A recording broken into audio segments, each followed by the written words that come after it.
Assalamualaikum warahmatullahi wabarakatuh. Salam sejahtera bagi kita semua. Perkenalkan, saya Suci Arstasari, SSTMKM. Saya adalah dosen di program studi Sarjana Kebidanan dan Pendidikan Profesi Bidan Setikes Rajekusi Bojonegoro. Nah, salah satu mata kuliah yang saya ampu adalah asuhan kebidanan pada bayi, balita, dan anak prasekolah. Video ini saya buat untuk memaparkan pernyataan diri dosen dalam unjuk kerja Tridharma PT atau PDDU KTPT bidang pengajaran. Pada kesempatan kali ini saya memaparkan materi dari asuhan kebidanan pada bayi, balita, dan anak prasekolah yang meliputi delivery, interaction, and assessment dengan metode ceramah. Nah, mata kuliah ini atau asuhan kebidanan pada bayi, balita, dan anak prasekolah dengan kode mata kuliah 152010338 ini berbobot 2 SKS yang akan diajarkan pada semester 5 dengan dosen pengampunya 2. Kemudian mata kuliah ini akan membahas tentang konsep psikologi pertumbuhan, perkembangan, serta gangguan pada bayi, baru lahir, balita, dan anak prasekolah. Kemudian kemampuan yang diharapkan setelah mendapatkan mata kuliah ini diharapkan mahasiswa nantinya akan dapat memberikan asuhan kebidanan pada bayi, balita, dan anak prasekolah dengan lancar dan baik. Kemudian salah satu referensi yang saya gunakan adalah buku yang berjudul Asuhan Kebidanan Neonatus, Bayi, Balita, dan Anak Prasekolah yang ditulis oleh Arumi dan kawan-kawan. Selanjutnya yaitu metode pembelajarannya, ada beberapa metode dari yang ceramah, kemudian ada PBL, ada juga praktikum juga. Dengan perangkat lunak bisa menggunakan PowerPoint, video juga dengan LCD proyektor. Nah, persyaratan ujiannya itu mahasiswa diperbolehkan ikut ujian jika kehadirannya lebih dari 75%. Untuk sistem penilaiannya 30% itu dari hasil UAS dan UTS. UTS-nya 10%, UAS-nya 20%. Kemudian kehadiran 10%, praktikum 30%, dan tugasnya 30%. Selanjutnya, mari kita ke kelas untuk mengikuti perkuliahan. Bismillahirrahmanirrahim. Assalamualaikum warahmatullahi wabarakatuh. Waalaikumsalam warahmatullahi wabarakatuh. Selamat pagi ya teman-teman. Oke, gimana kabarnya hari ini? Oke, alhamdulillah sehat ya. Pagi ini Bu Suci ingin menyampaikan materi tentang neonatus dengan kondisi khusus di mata kuliah ASKEP pada bayi, balita, dan anak prasekolah. Nah, sebelum materi ini, mari kita review materi yang kemarin tentang apa? Kelainan minor pada bayi. Oke, kelainan minor pada bayi baru lahir. Tentang apa aja sih itu kelainan minor pada bayi baru lahir? Kira-kira kemarin yang kita bahas ada apa aja? Salah satunya? Ada kaput succedenum. Kaput succedenum. Terus? Ada sepal hematoma. Sepal hematoma. Ada lagi? Ada oral thrust. Oh, oral thrust. Oke, itu adalah beberapa contoh tentang gangguan minor atau kelainan minor pada bayi baru lahir yang sudah kita bahas di kemarin. Kemudian untuk hari ini kita bahas tentang neonatus dengan kondisi khusus. Neonatus ini sama ya, bayi baru lahir sampai usia 28 hari. Kemudian apa aja sih yang akan kita bahas hari ini? Nah, ini adalah beberapa topik yang akan kita bahas nanti. Ada ikterus, infeksi neonatorum, dan ada RDS. Nah, harapannya pada capaian pembelajarannya nanti kalian di akhir mata kuliah ini dapat mengetahui dan menjelaskan konsep-konsep neonatus dengan kondisi khusus. Khususnya itu tentang ikterus, infeksi, dan RDS. RDS ini adalah Respiratory Disease Syndrome. Ya. Langsung saja pada materi yang pertama yaitu ikterus. Ikterus ini apa sih definisinya? Nah, ini ya, ikterus ini adalah suatu gejala menguningnya sklera kulit atau jaringan lain akibat penimbunan bilirubin di dalam tubuh bayi baru lahir. Jadi dia itu menguning di sklera, di matanya, kemudian di kulitnya. Nah, ini karena apa? Karena bilirubinnya menumpuk di dalam tubuh bayi baru lahir itu. Gitu. Oke, selanjutnya yaitu tentang ikterus fisiologis. Jadi ikterus ini ada dua macam. Yang pertama yaitu ikterus fisiologis, yang kedua adalah ikterus patologis. Nah, ini yang pertama adalah ikterus fisiologis.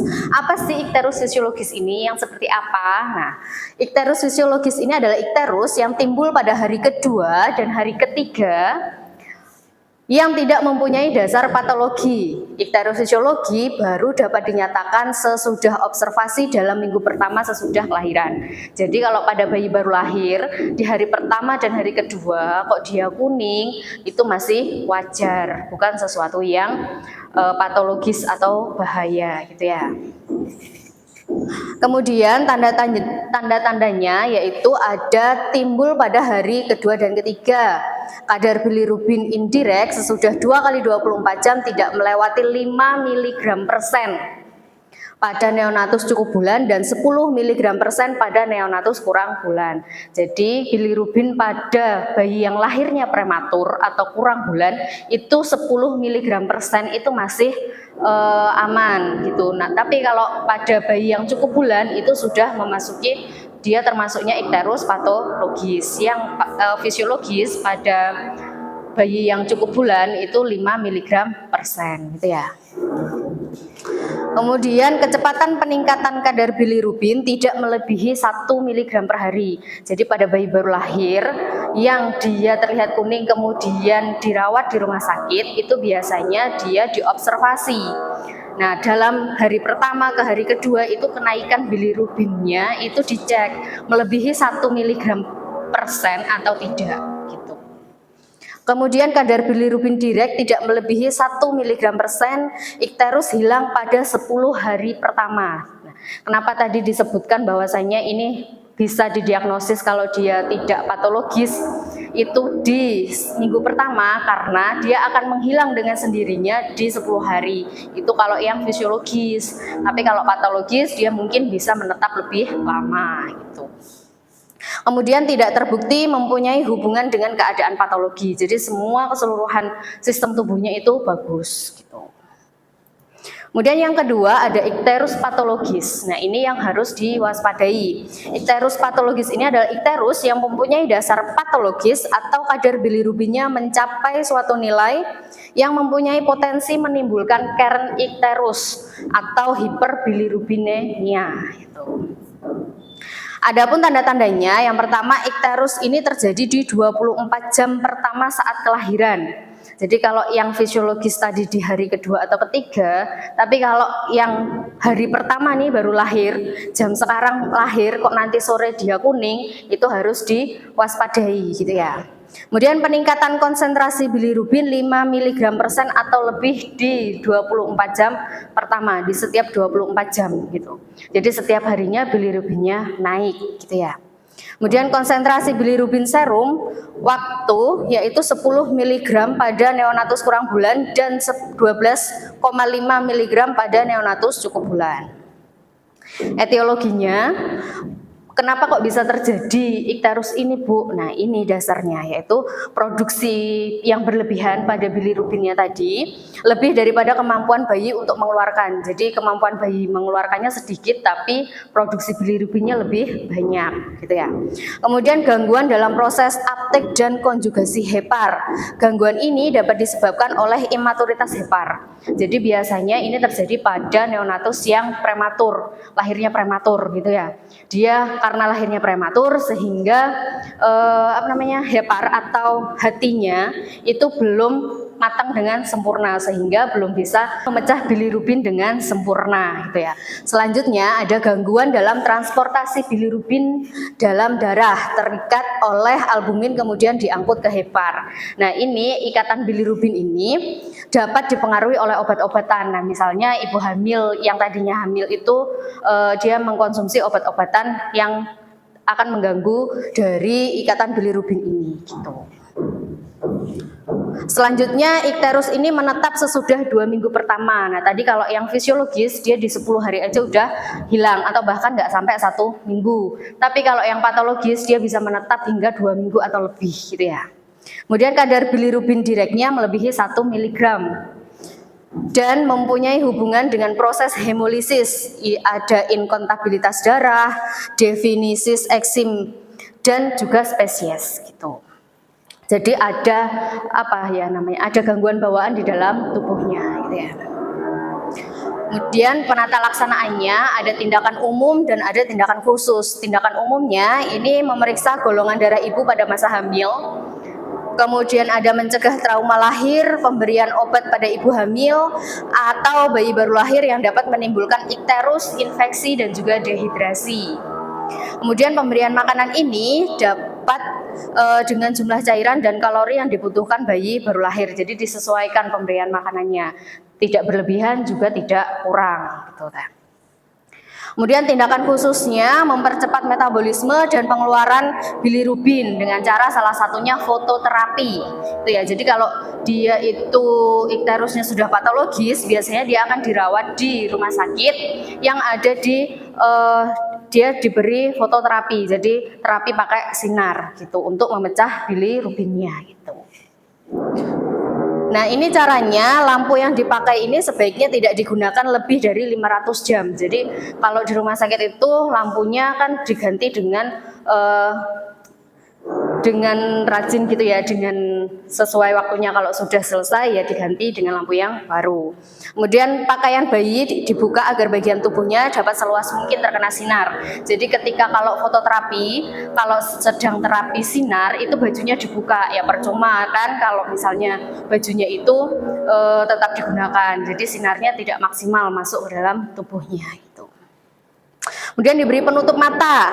Tapi penutup mata ini dilepas saat dilakukan pemberian minum dan kunjungan orang tua. Jadi ketika dia di terapi, fototerapi itu dia pakai penutup mata. Tapi kalau kan biasanya itu di ruangan khusus ya, di ruang khusus neonatus, sehingga kalau orang tuanya mau menjenguk, itu ada waktunya. Ketika mau menjenguk baru penutup matanya dibuka. Tuh. Kemudian pemantauan iritasi mata dilakukan setiap 6 jam dengan membuka penutup mata. Jadi penutup mata ini tadi selain dibuka saat ada kunjungan orang tua, juga dibuka setiap 6 jam. Gitu. Kemudian daerah kemaluan ditutup juga dengan penutup yang dapat memantulkan cahaya untuk melindungi daerah kemaluan dari cahaya fototerapi. Nah, takutnya alat genitalianya justru terkena radiasi fototerapi. Jadi dia yang ditutup saat fototerapi itu adalah mata dan genitalia atau kemaluan, gitu ya. Sampai di sini paham? Atau ada yang ditanyakan? Belum? Nanti. Kemudian posisi lampu ini diatur dengan jarak 20 sampai 30 di atas tubuh bayi untuk mendapatkan energi yang maksimal. Lamanya terapi sinar ini dicatat. Jadi sebagai observasi apapun yang dilakukan tindakan itu harus dicatat, gitu ya. Masukin materi yang kedua nih tentang infeksi. Nah, mungkin di ikterus tadi ada yang mau ditanyakan terlebih dahulu? Saya Bu. Sebelumnya perkenalkan saya Dini Mariana, izin bertanya Bu Suci, kira-kira apa saja tanda bahaya yang perlu diwaspadai pada kasus ikterus patologis neonatus? Ya Mbak Dwi, tentang tadi tanyanya tentang tanda gejala yang perlu diwaspadai pada ikterus ini gitu ya. Nah tadi ya yang perlu diwaspadai tadi kan ada dua nih, fisiologis sama patologis. Yang perlu diwaspadai adalah yang ikterus patologis. Tanda gejalanya apa aja Bu? Nah ini tadi yang disebutkan bahwasanya ikterus patologis itu adalah ikterus yang timbul di 24 jam pertama bayi baru lahir. Kemudian kadar bilirubinnya itu melebihi dari 5 mg dalam setiap 24 jam kelahiran bayi itu. Kemudian konsentrasi bilirubin serum itu juga 10 mg pada neonatus yang kurang bulan dan 12,5 mg% pada neonatus yang cukup bulan. Nah itu ya. Dan lagi yang perlu diwaspadai paling penting adalah dia bisa menetap hingga 2 minggu lebih. Itu ya. Itu yang harus diwaspadai pada bayi yang kemungkinan ikterusnya patologis gitu. Sudah Mbak Dwi? Terima kasih Bu. Oke. Kemudian bisa kita lanjutkan atau ada yang mau tanya lagi? Dilanjutkan? Oke. Oke, kalau dilanjutkan, selanjutnya tadi masuk ke pembahasan yang kedua tentang infeksi ya. Infeksi ini pada neonatus, jadi namanya adalah infeksi neonatorum, gitu ya. Nah, infeksi ini, infeksi perinatal atau infeksi neonatorum ini adalah infeksi pada neonatus yang terjadi pada masa antenatal, intranatal, dan postnatal. Jadi maksudnya kemungkinan bayi ini dia terkena infeksinya itu karena proses persalinannya atau bahkan dari awal dia kehamilan gitu. Etiologinya bisa dikarenakan oleh bakteri Escherichia coli, Pseudomonas Ciconeus, Klebsiella, dan Staphylococcus aureus atau Coccus gonococcus gitu ya. Itu beberapa bakteri yang bisa menyebabkan infeksi pada neonatus. Tanda gejalanya yang pertama, bayi itu malas minum. Biasanya bayi itu tuh paling suka kalau dikasih ASI. Nah, kalau dia terkena infeksi, dia biasanya sudah malas minum. Kenapa tidak malas makan? Karena bayi belum makan gitu ya. Kemudian gelisah dan mungkin juga terjadi letargi. Bayi itu kan biasanya anteng ya. Kalau tidur itu dalam waktu lama gitu, anteng. Tapi kalau bayi yang infeksi, dia tidurnya nggak tenang, gelisah gitu, gelipuk kayak gitu. Kemudian frekuensi pernafasannya meningkat, dia nafasnya cepet gitu. Selanjutnya yaitu frekuensi pernafasan meningkat, berat badannya menurun karena tadi malas minum, dan di dalam tubuhnya juga ada bakteri sehingga asupan nutrisi di tubuhnya dia tergerus. Gitu. Kemudian pergerakan berkurang karena malas minum, dia gelisah tapi dia kayak lemah gitu. Kemudian dia muntah, diare, sklerema dan odem, bisa perdarahan, ikterus dan hingga kejang. Gitu ya, kemungkinan yang terjadi pada bayi yang dengan infeksi gitu ya. Nah, infeksi ini bisa terjadi pada saat antenatal, intranatal, dan postnatal gitu ya. Saat antenatal bisa jadi kuman masuk ke tubuh janin melalui sirkulasi darah ibu menuju ke plasenta dan kemudian akhirnya masuk ke dalam sirkulasi darah umbilikus. Contoh nih, misal ibunya itu terinfeksi salah satunya apa? HIV misalnya. HIV kan ada di dalam darahnya ibunya nih. Nah, ketika dia hamil bisa jadi infeksi HIV ini tadi dia mengalir ke dalam darah sehingga menginfeksi juga bayinya. Itu infeksi yang dimulai dari saat kehamilan. Kemudian ada infeksi yang terjadi saat dari intranatal atau proses persalinan. Proses persalinan ini bisa jadi karena mikroorganisme masuk ke vagina, masuk ke dalam rongga amnion yang biasanya setelah selaput ketuban pecah. Nah, jadi di dalam ketika hamil, bayi itu kan masih di dalam kantong ketuban ya, selaput ketuban, dia terlindungi. Tapi ketika ketuban selaputnya itu pecah, dia sudah seperti tidak ada pelindung gitu ya. Sehingga pada kasus-kasus yang di persalinan yang ketuban pecah dini, dia segera mungkin bayinya harus dilahirkan karena takutnya apa? Terjadi infeksi gitu.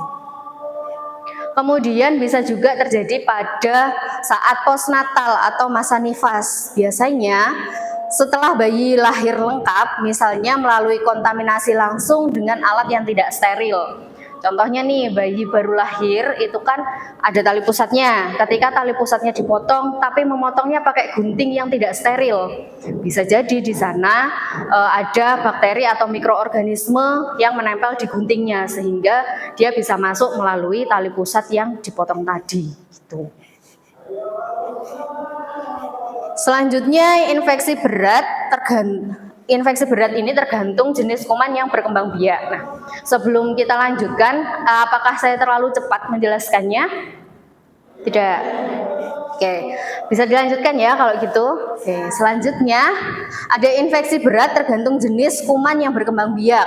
Bisa sifilis kongenital, meningitis, pneumonia kongenital, pneumonia aspirasi, diare endemik, dan sampai pada tetanus neonatorum.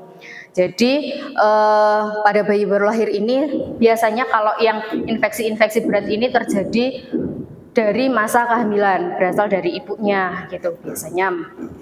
Gitu ya. Selanjutnya infeksi ringan. Nah, ini bisa infeksi kulit kayak dermatitis, kulitnya kemerahan, gatal-gatal, atau bahkan hanya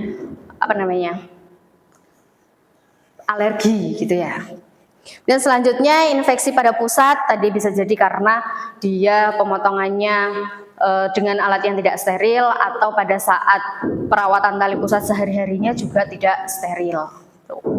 Kemudian konjungtivitis itu konjungtivanya berwarna yang harusnya merah muda, dia terjadi infeksi sampai merahan yang terlalu pekat merahnya gitu. Kemudian bisa juga oral thrush tadi kayak kemarin yang gangguan minor gitu ya. Oral thrush itu di mulutnya ada jamur-jamur yang menumpuk.